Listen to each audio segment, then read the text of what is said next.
നമസ്കാരം, ഞാൻ വീണ വിജയൻ. എല്ലാവർക്കും കേരള റെസിപ്പിയിലേക്ക് സ്വാഗതം. ഇപ്പോൾ മാങ്ങയുടെ കാലമാണല്ലോ. നമുക്കൊരു മാങ്ങാപ്പിക്കിളായാലോ?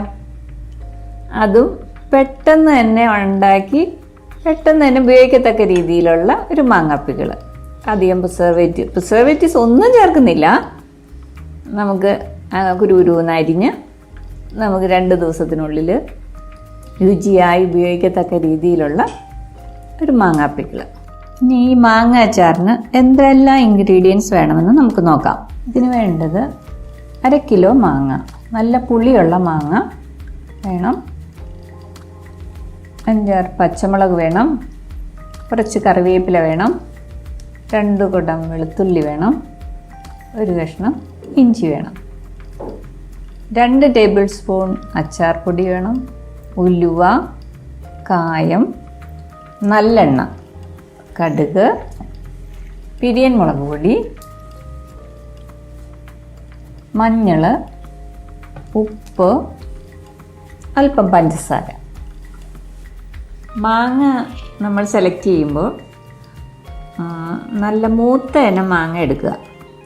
പിന്നെ പലതരം മാങ്ങയുണ്ടല്ലോ. തൊണ്ടിന് ചവർപ്പുള്ള ഇനം മാങ്ങയുണ്ട്. അതാണെങ്കിൽ അതിൻ്റെ തൊണ്ടൊന്ന് ചെത്തിയിട്ട് അരിഞ്ഞെടുക്കുക. ഇത് നല്ല ഇനം മാങ്ങയാണ്. ഇത് തൊണ്ടോടുകൂടി തന്നെയാണ് ഞാൻ അരിയുന്നത്. ചെറുതായി കുരുകുരുന്ന് അരിഞ്ഞ് അതിനാവശ്യത്തിനുള്ള ഉപ്പുമിട്ട് ഒരു 8 മണിക്കൂറെങ്കിലും ആ മാങ്ങ വെച്ചിരിക്കണം, അതിൻ്റെ വെള്ളമെല്ലാം ഊറി വരാനായിട്ട്. പിന്നെ അതിലേക്ക് നമ്മൾ 2 കുടം വെളുത്തുള്ളി എടുത്തതിൽ 1 കുടം വെളുത്തുള്ളി അരിഞ്ഞ് വയ്ക്കുക. 1 കുടം വെളുത്തുള്ളി മിക്സിയിലിട്ട് അരയ്ക്കാനുള്ള കൂട്ടത്തിലിടുക. 1 കഷ്ണം ഇഞ്ചിയും, ഇതിൽ നിന്ന് 2 പച്ചമുളകും കുറച്ച് കറിവേപ്പിലയും അരയ്ക്കാനെടുക്കണം. അതായത് 2 പച്ചമുളക്, 1 കഷ്ണം ഇഞ്ചി, 1 കുടം വെളുത്തുള്ളി, എല്ലാം അരച്ച് പേസ്റ്റാക്കാനുള്ളതാണ്. കുറച്ച് കറിവേപ്പില, ഇത്രയും അരച്ചെടുക്കണം.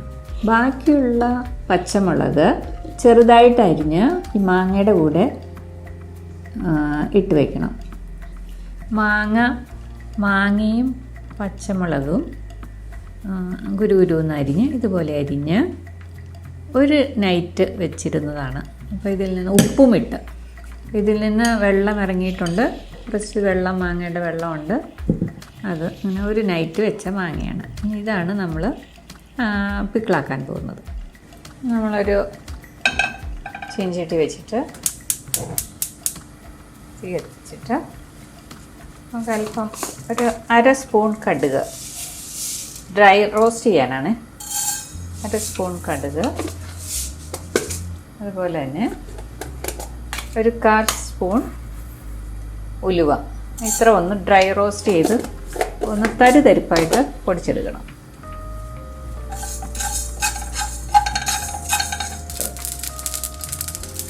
അപ്പോൾ ഇത് ഡ്രൈ റോസ്റ്റ് ചെയ്ത് ഇത് ഉലുവയും കടുകും ഒക്കെ ഒന്ന് ഡ്രൈ റോസ്റ്റ്. ഇത് നമ്മൾ തരിതരിപ്പായിട്ടൊന്ന് പൊടിച്ചെടുക്കണം. മിക്സിയിൽ വേണമെന്നില്ല, ഇതുപോലെ ഉള്ള ഇതിലൊന്ന് കുത്തി പൊടിച്ചെടുത്താൽ മതി.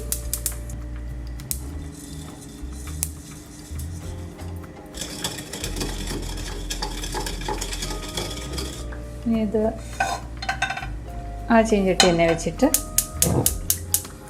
ചൂടാക്കിയിട്ട് നമ്മൾ നല്ലെണ്ണ ഒഴിച്ചെടുക്കുകയാണ്. ഒരു 100 ml എണ്ണ വേണം കേട്ടോ. ഈ എണ്ണ മേളിൽ തെളിഞ്ഞ് നിന്നാലേ അച്ചാർ കേടാവാതിരിക്കുകയുള്ളൂ, അല്ലെങ്കിൽ പെട്ടെന്ന് പൂപ്പൽ വരും.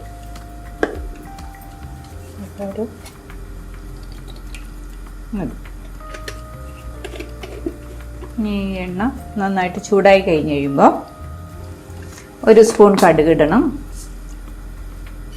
പിന്നെ നമ്മൾ അരച്ച് വെച്ചിരിക്കുന്ന കൂട്ടെടുത്ത് വഴറ്റണം.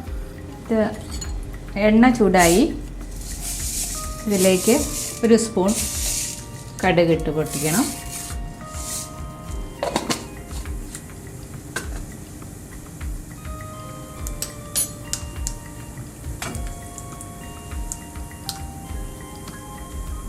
അതിലേക്ക് നമ്മൾ 2 കുടം വെളുത്തുള്ളി എടുത്തതിൽ ഒരു കുടം വെളുത്തുള്ളി നമ്മൾ ഇതിൽ ഇട്ട് അരച്ചു. അതിൻ്റെ പകുതി നമ്മൾ അരിഞ്ഞെടുത്തിരിക്കുകയാണ്. അത് ഇതിലിട്ട് വഴറ്റുകയാണ്. പിന്നെ ഈ കറിവേപ്പിലയും ഇട്ട് വഴറ്റും. ഇതിനകത്ത് ഇഞ്ചി, ഒരു കുടം വെളുത്തുള്ളി, പിന്നെ 2-3 പച്ചമുളക്, കറിവേപ്പില ഇത്ര അരച്ച് വെച്ചിരിക്കുന്നതാണ്. ഇത് വഴണ്ടി കഴിഞ്ഞ് കഴിയുമ്പോൾ നമ്മൾ ഇതും കൂടെ ഇട്ട് വഴറ്റുന്നതായിരിക്കും. ഇപ്പോൾ കടുകെല്ലാം നന്നായിട്ട് പൊട്ടി. ഇത് 1/2 സ്പൂൺ കടുകും 1/4 സ്പൂൺ ഉലുവയും കൂടെ നമ്മൾ ഡ്രൈ റോസ്റ്റ് ചെയ്യുകയായി ഇത്. എന്നിട്ട് കുത്തിപ്പൊടിച്ചെടുക്കുകയാണ് ചെയ്തിരിക്കുന്നത്. നമ്മൾ അവസാനമാണ് ഇടുന്നത്.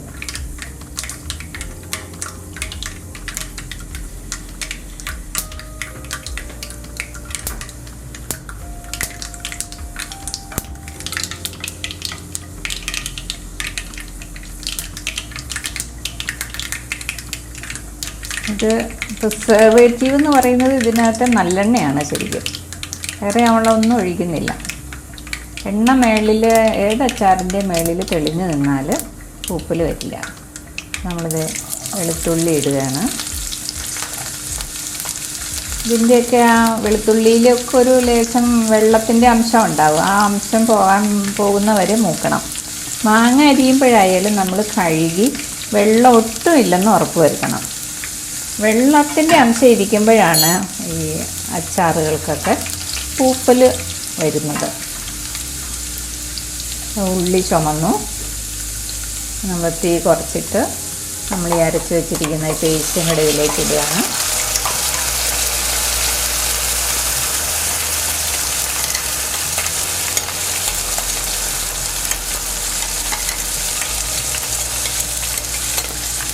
വെളുത്തുള്ളി മുഴുവൻ അരയ്ക്കാത്ത എന്താണെന്ന് വെച്ചാൽ അച്ചാറിൻ്റെ കൂടെ മാങ്ങയുടെ കൂടെ വെളുത്തുള്ളിയൊക്കെ കടിക്കാൻ ഇഷ്ടമുള്ളവരുണ്ടാകും. മാങ്ങയുടെ പുളി ഈ വെളുത്തുള്ളിയിലേക്ക് ഇറങ്ങുമ്പോൾ അതിനൊരു പ്രത്യേക ടേസ്റ്റുണ്ട്. ഇത് നന്നായിട്ട് മൂക്കണം കേട്ടോ ഈ അരപ്പ്.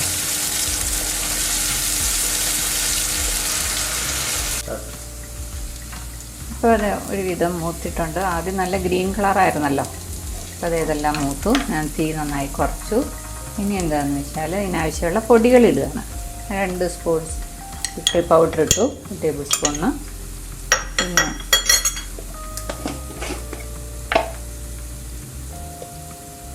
ഇത് പിരിയൻ മുളക് പൊടിയാണ്, 2 സ്പൂൺ പിരിയൻ മുളക് പൊടി ഇട്ടു.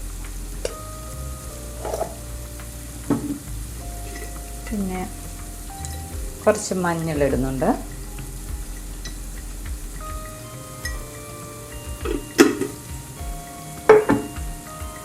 പിന്നെ കായപ്പൊടി ഇടുന്നുണ്ട്.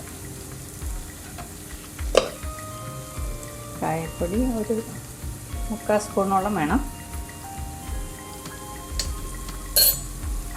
ഇത് ഒന്ന് നോക്കണം. മുളക് പൊടിയെല്ലാം മൂത്തിട്ടുണ്ട്. ഇതിലേക്ക് നമ്മൾ പൊടിച്ചു വെച്ച കടുകും ഉലുവയും അതും കൂടെ ഇടുകയാണ്. പൊടിയെല്ലാം മൂത്തു. ഇതിലേക്ക് നമ്മൾ ആ പൊടിച്ചു വെച്ച ഉലുവയും കടുകും കൂടെ ഇതിലേക്ക് ഇട്ടിട്ടുണ്ട്. അത് ഇതിൻ്റെ കൂടെ ഇളക്കുന്നു. പിന്നെ ഇതിലേക്ക് ഒരു ഗ്ലാസ് വെള്ളം, 1-1.5 ഗ്ലാസ്, നല്ല മാങ്ങയ്ക്ക് ഊറി നന്നായിട്ട് വെള്ളം വന്നിട്ടുണ്ടെങ്കിൽ 1 ഗ്ലാസ് വെള്ളം മതി. ചില മാങ്ങയ്ക്ക് നല്ല വെള്ളം ഉണ്ടാവും. അല്ലെങ്കിൽ 1-1.5 ഗ്ലാസ് വെള്ളം ഒഴിച്ച് നന്നായിട്ട് തിളപ്പിക്കണം. അപ്പോൾ മാങ്ങയ്ക്ക് ആവശ്യമായ ഉപ്പ് നമ്മൾ തലേദിവസം മാങ്ങ അരിഞ്ഞ് വെച്ചപ്പോൾ ഇട്ടിട്ടുണ്ട്. ഇനി ഈ വെള്ളത്തിന് ആവശ്യമായ ഉപ്പിടണം.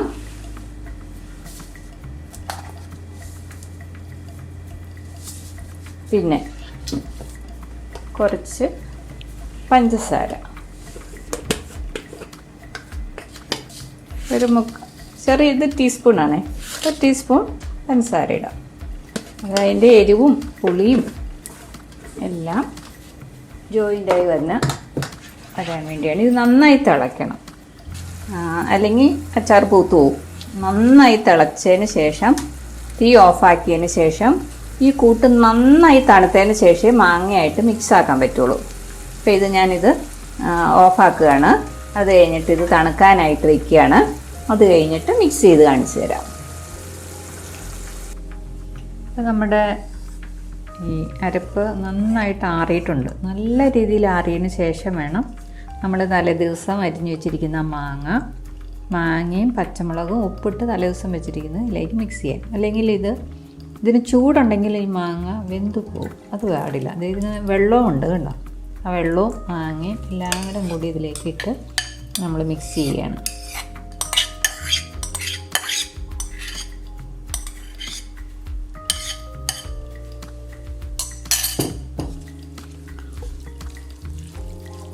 ഈ സമയത്ത് ഇതിന് ഉപ്പ് പോരുന്നുണ്ടെങ്കിൽ ഉപ്പ് ചേർക്കാം. കായപ്പൊടി ഓരോരുത്തർക്കും ഓരോ കായം കൂടുതൽ വേണ്ടവരുണ്ട്, കുറച്ച് വേണ്ടവരുണ്ട്. അപ്പോൾ അതനുസരിച്ച് ഈ സമയത്തെല്ലാം അവരവരുടെ ടേസ്റ്റ് അനുസരിച്ച് ചേർക്കാവുന്നതാണ്. പിന്നീട് ഇത് നമ്മളെല്ലാം മിക്സ് ചെയ്ത് കഴിഞ്ഞിട്ട് ഇന്ന് തൊട്ടോ നാളെ തൊട്ടോ ഉപയോഗിക്കാം. മാങ്ങയെല്ലാം വാടിയിരിക്കുന്നതാണ്. പിന്നെ ഇത് നല്ല ഉണക്കിയ, വെള്ളമൊന്നുമില്ലാതെ ഉണക്കിയ ഒരു ജാറിനകത്ത് ഞാൻ ചെയ്യുന്നത് എങ്ങനെയാണെന്ന് വെച്ചാൽ വലിയ ജാറും എടുക്കും, ഒരു ചെറിയ ജാറും എടുക്കും. വലിയ ജാറിൽ നിറച്ചിട്ട് ഞാനിത് ഫ്രിഡ്ജിൽ വെക്കും. ഈ ജാറിലുള്ളത് ഞാൻ ഡെയിലി യൂസിന് വേണ്ടി എടുക്കും. ഇത് തീർന്നു കഴിയുമ്പോൾ വീണ്ടും ഇതിൽ നിന്നെടുത്ത് ഫ്രിഡ്ജിൽ നിന്ന് എടുത്തിട്ട് ഇത് നിറച്ച് വെച്ചിട്ട് ഇത് പുറത്ത് വയ്ക്കും. ഇതിപ്പോൾ ഞാൻ ഫ്രിഡ്ജിൽ വയ്ക്കില്ല. ഇത് എപ്പോഴും എൻ്റെ ഫ്രിഡ്ജിൽ തന്നെ ഇരിക്കും. ഒരു ലേശം പൂപ്പൽ പോലും വരില്ല. പിന്നെ ഒട്ടും ആ ഒരു ക്രഞ്ചിനെസ് ഒന്നും, ഇങ്ങനെ മാങ്ങ ഇടുമ്പോൾ ദിവസം ചെല്ലുന്തോറും ഈ മാങ്ങയുടെ ക്രഞ്ചിനെസ് കുറഞ്ഞു വരും. ക്രഞ്ചിനെസ് ഇഷ്ടമില്ലാത്തവർക്ക് പുറത്ത് തന്നെ ഇരുന്നോട്ടെ, തീരുന്നവരെ. എനിക്ക് ആ ക്രഞ്ചിനെസ് കുറച്ച് ഇഷ്ടമുള്ളതുകൊണ്ട് ഞാനിതിങ്ങനെ വയ്ക്കുന്നത്. അത് അവരവരുടെ ഇഷ്ടത്തിന് വയ്ക്കാം കേട്ടോ. പിന്നെ ഇത് നല്ല രീതിയിൽ ഒന്ന് ട്രൈ ചെയ്ത് നോക്കണം. അപ്പോൾ ഇതാണ് നമ്മുടെ മാങ്ങ അച്ചാർ. എല്ലാവരും ഒന്ന് ട്രൈ ചെയ്ത് നോക്ക്, എന്നിട്ട് ഫീഡ്ബാക്ക് അറിയിക്കുക. Thank you.